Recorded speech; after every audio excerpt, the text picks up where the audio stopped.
Cristina, bueno, acaba de Dale. ingresar Nicolás Pino. No quiso hablar, dijo que ahora salía en unos minutitos y hablaba con nosotros. Qué Así que cara vamos a seria, esperarlo bueno, a ver si pero fue a así, salud. vos mandate así Sí. y venís y nos mostrás. Nosotros vamos a estar metidos en ese cóctel de Dale. alguna manera. Gracias, Carla. Bueno, ya llegó Nicolás Dale. Pino. Qué caras Dale. serias, ¿no? Ahora sí, ahora sí le pregunto antes de empezar el comentario. A esta hora, siendo 16, ¿no? 17. 17 de julio Sí. de 2025. A exactamente 9 días de la inauguración oficial de la Sociedad Rural. ¿La vicepresidente Victoria Villarruel va a asistir? A esta hora, en este momento, te puedo decir que no va a estar porque está previsto que mañana viaje hacia Catamarca Pero que va a estar 10 días. para estar, no, pero supuestamente va a estar el fin de semana, Ajá. mejor dicho, no supuestamente, va a estar el fin de semana en Catamarca y va a estar regresando la semana que viene. Va a mantener por los próximos días una prudente distancia después de todo lo que pasó en los últimos días, el fin de semana que pasó después de la sesión del jueves pasado, donde el gobierno tuvo una derrota muy ruidosa y muy contundente frente al kirchnerismo, ¿no? Enseguida te voy a preguntar si un miembro del Gabinete Nacional va a ser candidato. Bueno, Ahora no vamos a decir el nombre. bueno. Amigos, vamos a tratar en este comentario seriamente de encarar un tema que es muy complejo y que les diría que es casi un laberinto. Yo lo llamo el laberinto de YPF. Pero por alguna razón extraña o no tanto, hay caminos del laberinto que conducen al mismo lugar, que conducen a Carlos Zanini. Todos los caminitos conducen a Carlos Zanini. Este señor no es cualquier nombre, ni en el organigrama ni en la historia del kirchnerismo. Algunos lo llaman simplemente el chino, por algunas inclinaciones maoístas en su pensamiento filosófico y político.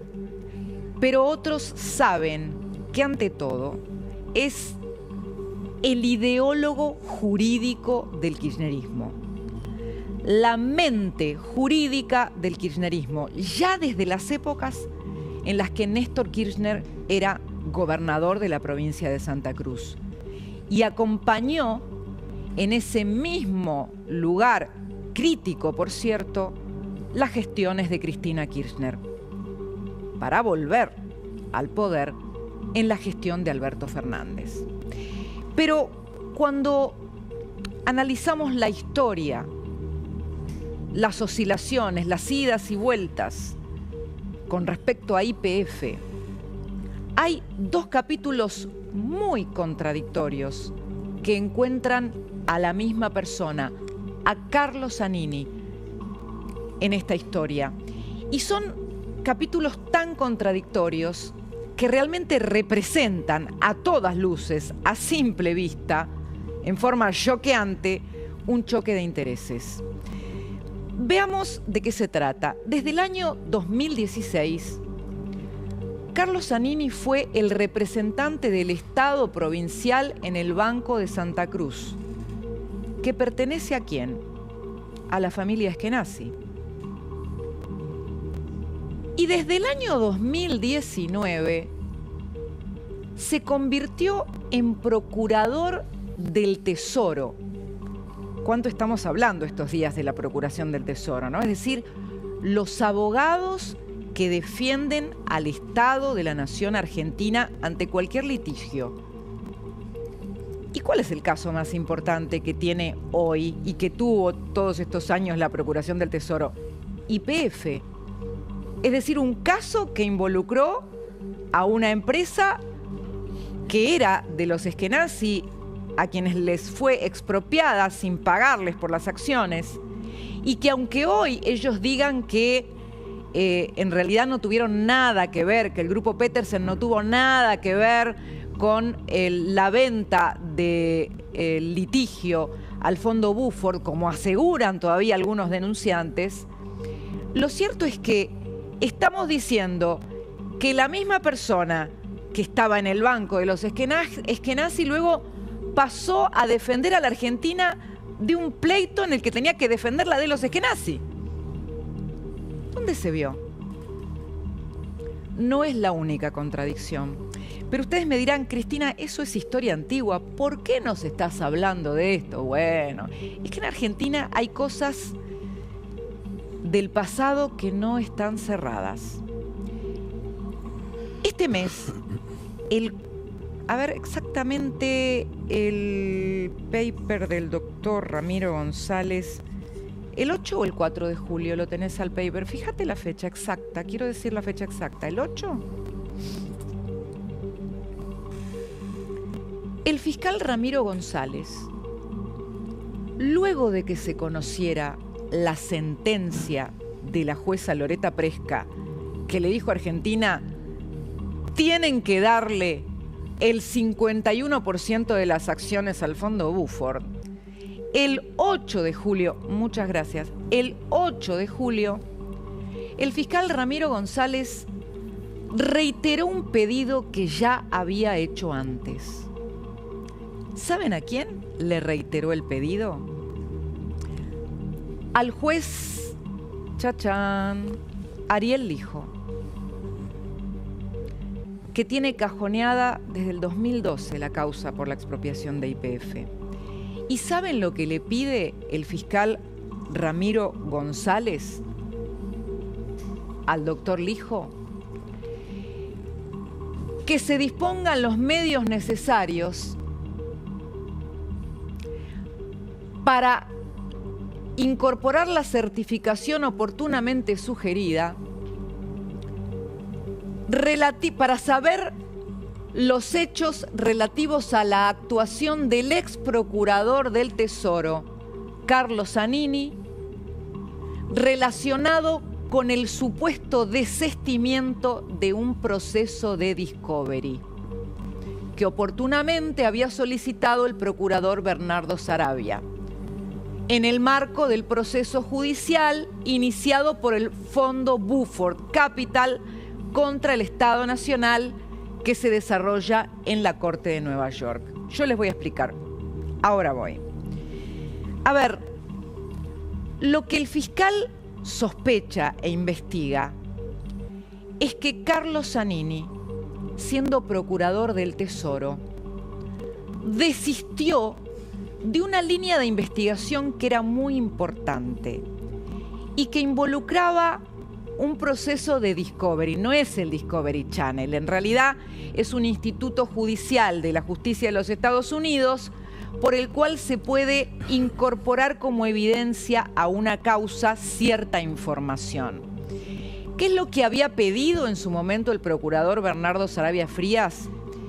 Él buscaba que la jueza Loreta Presca pudiera aplicar lo que se llama la teoría del árbol envenenado. ¿Qué es eso? Él le decía, vamos a comprobar que hubo hechos de corrupción que vincularon la expropiación de YPF y el siguiente proceso por el cual se le vende el litigio al fondo Buford, de manera tal que si demostramos que hubo corrupción en los procesos de YPF, también va a estar viciado lo que está pidiendo el fondo Buford, que nos está pidiendo un montón de plata a los argentinos, ¿no?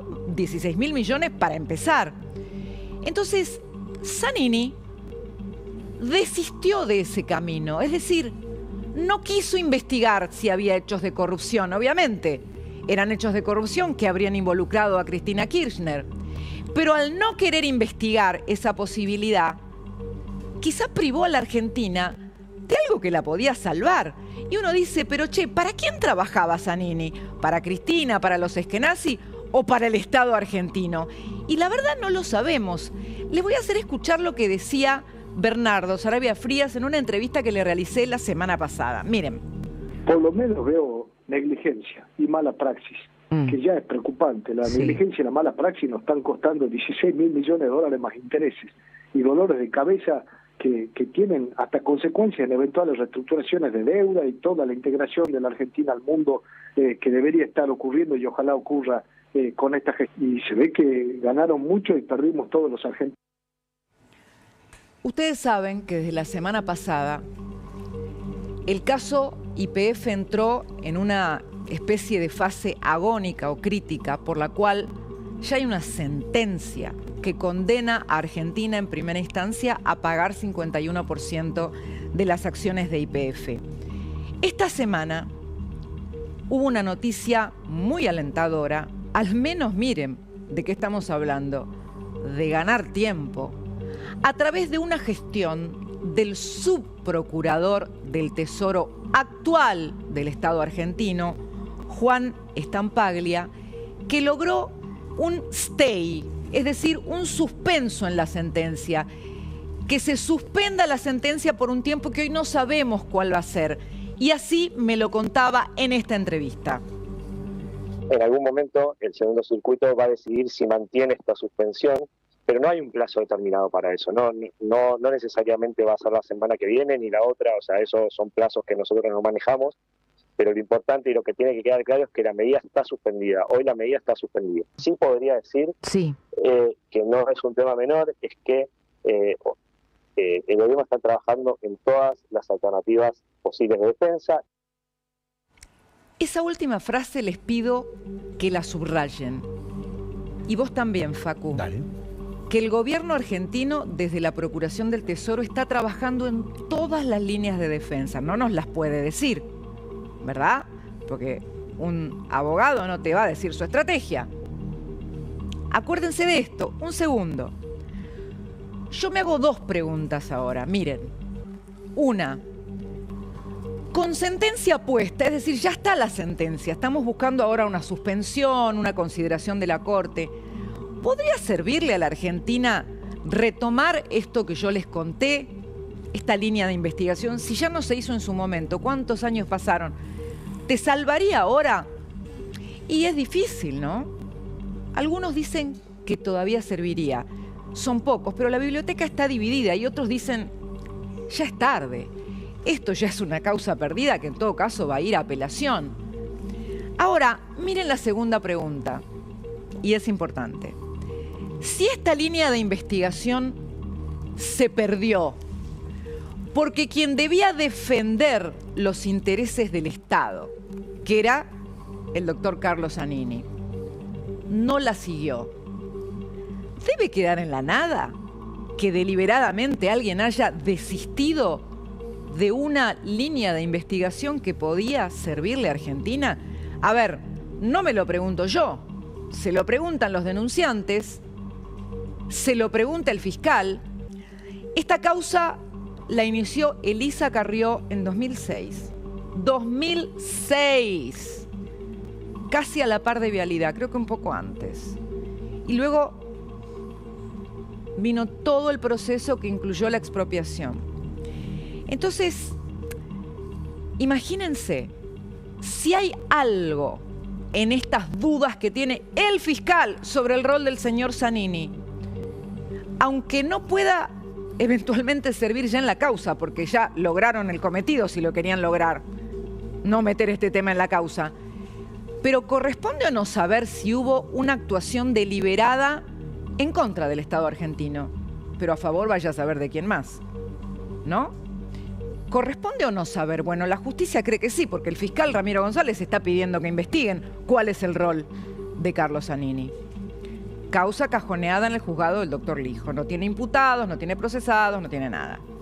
Ahora, en medio de todo esto, con este expediente activado, con la sentencia de la doctora Loreta Presca, con esta buena noticia de tener una suspensión de la sentencia, con la expectativa, según piensan en la actual Procuración del Tesoro, de que el Departamento de Justicia de los Estados Unidos también apoya a la Argentina como amicus curiae, trámite que todavía no se concretó, aunque salió a correr una versión. Existiendo todo esto, justo ahora sale estalla esta versión de supuestas filtraciones de la Procuraduría del Tesoro sobre casos en los que se habría, y es gravísimo, vendido información para ayudar al fondo Buford. Imagínense, estamos hablando, yo hoy hablé con por lo menos 2 o 3 fuentes para ver cuáles podrían ser los cargos de comprobarse que hay alguien involucrado en algo así. Me dicen, mira, para empezar, incumplimiento de funcionario público. Para seguir, podés tener espionaje, podés tener hasta algo más grave como traición a la patria. Hay algo clave. Hasta el día de hoy, pasaron más de 24 horas desde que empezaron a surgir estas versiones que, ojo, surgen del gobierno, de fuentes, según cita Infobae, inobjetables de Casa Rosada. Hasta hoy no hay una denuncia penal. Hay hermetismo, pero la versión se sostiene. Entonces, esa versión, precisamente, lleva a una línea de contacto de personas que habrían seguido con la misma dirección de las intenciones que tenía en su momento Carlos Zanini. Entonces uno se pregunta, ¿pueden haber actuado personas con la misma orientación de Zanini? ¿Pueden haber vendido información al fondo Buford? Y yo la verdad que ante el silencio oficial, ante la gravedad del caso, ante la coincidencia con todos estos sucesos, le pregunté a una de las denunciantes. Primero me comuniqué con las fuentes cercanas a la doctora Carrió y me dijo, la que está llevando el caso es la diputada Paula Oliveto. Y yo le pregunté, diputada, para usted las versiones de filtraciones que conectan con Zanini son verosímiles, y me dijo esto.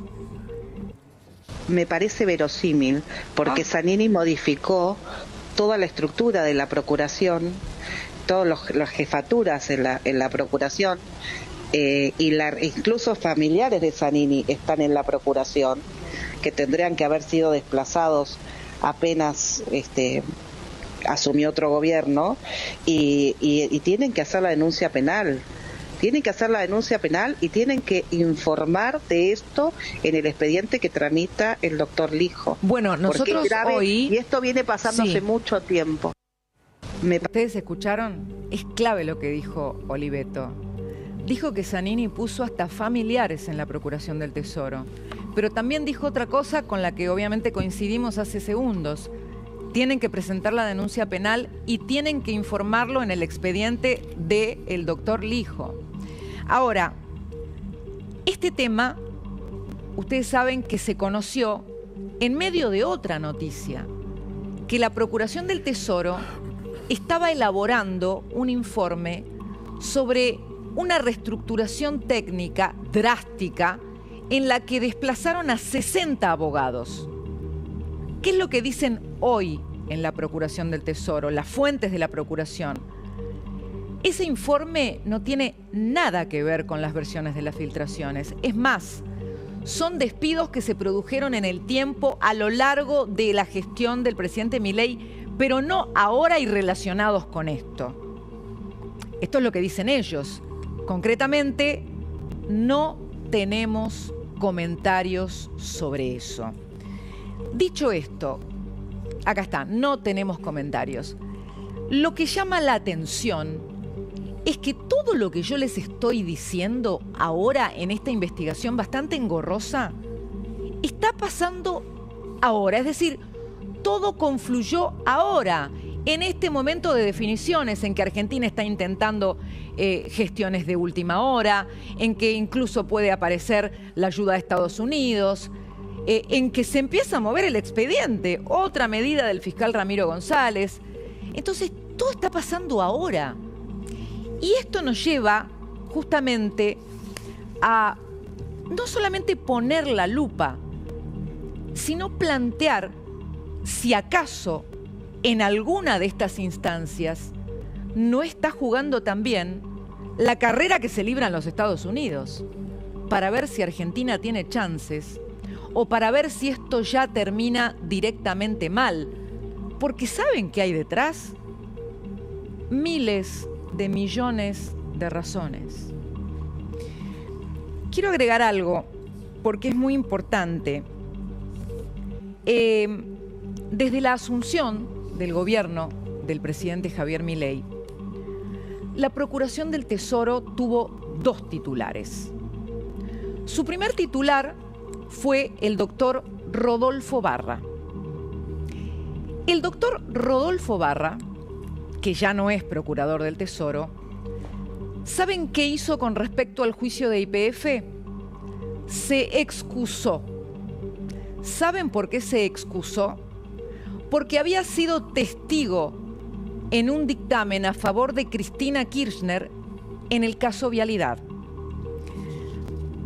Su segundo en la procuración en ese momento era Andrés de la Cruz. Andrés de la Cruz, ¿qué hizo en el caso del juicio por YPF? También se excusó. ¿Saben por qué? Porque había sido abogado de los Eskenazi. Sale la gestión de Rodolfo Barra de la Procuración. Lo sucede otro procurador, exactamente Santiago Castro Videla.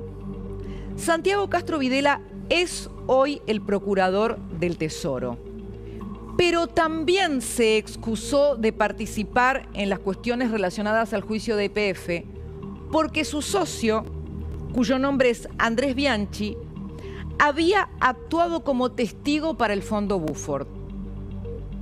Entonces, quien queda a cargo es el subprocurador del Tesoro, que es Juan Estampalia, que es quien acaba de lograr lo que yo les conté, esta medida de suspensión de la sentencia.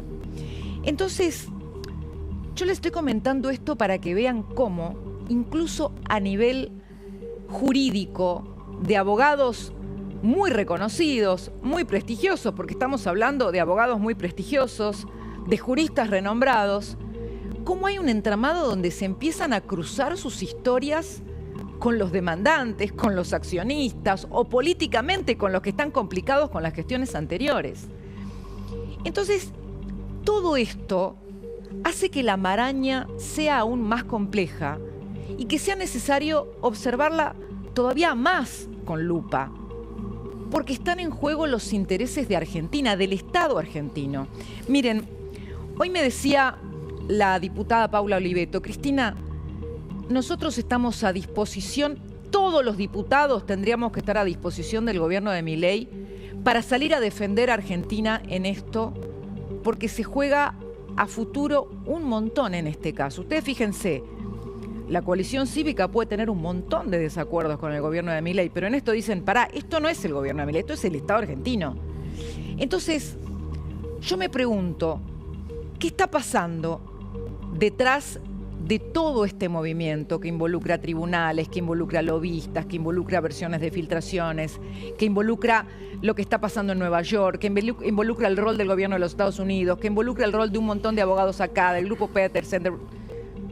No lo sabemos, no podemos saberlo. Lo único que podemos hacer es contarles a ustedes todo lo que está ocurriendo al mismo tiempo.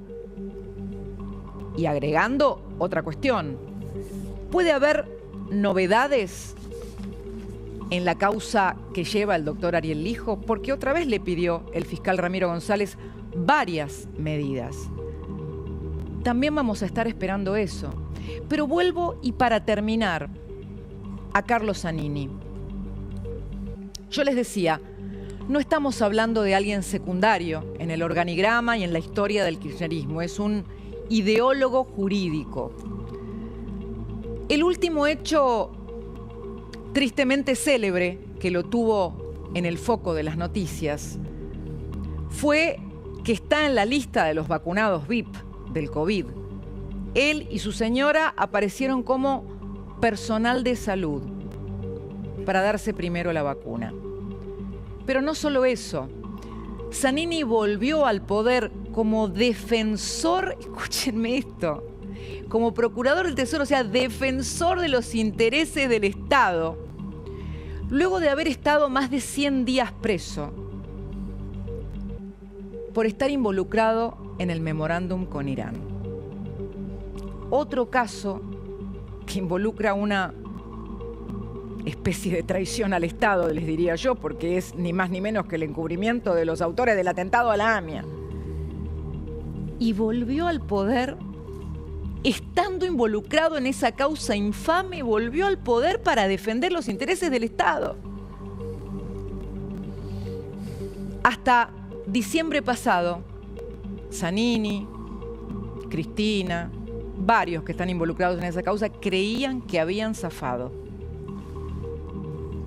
Pero ahora es cuestión probablemente de días, realmente no lo tengo confirmado con la fecha exacta, pero es cuestión de muy poco tiempo, casi inminente, que también se conozca la fecha del juicio oral por el memorándum con Irán. Al menos si no se despierta la causa que lleva el doctor Lijo, la causa del memorándum lo va a tener respondiéndole a la justicia y a la expresidente también. Esa precisamente era la causa que, según ella, más le preocupaba. Y me voy ya mismo a la mesa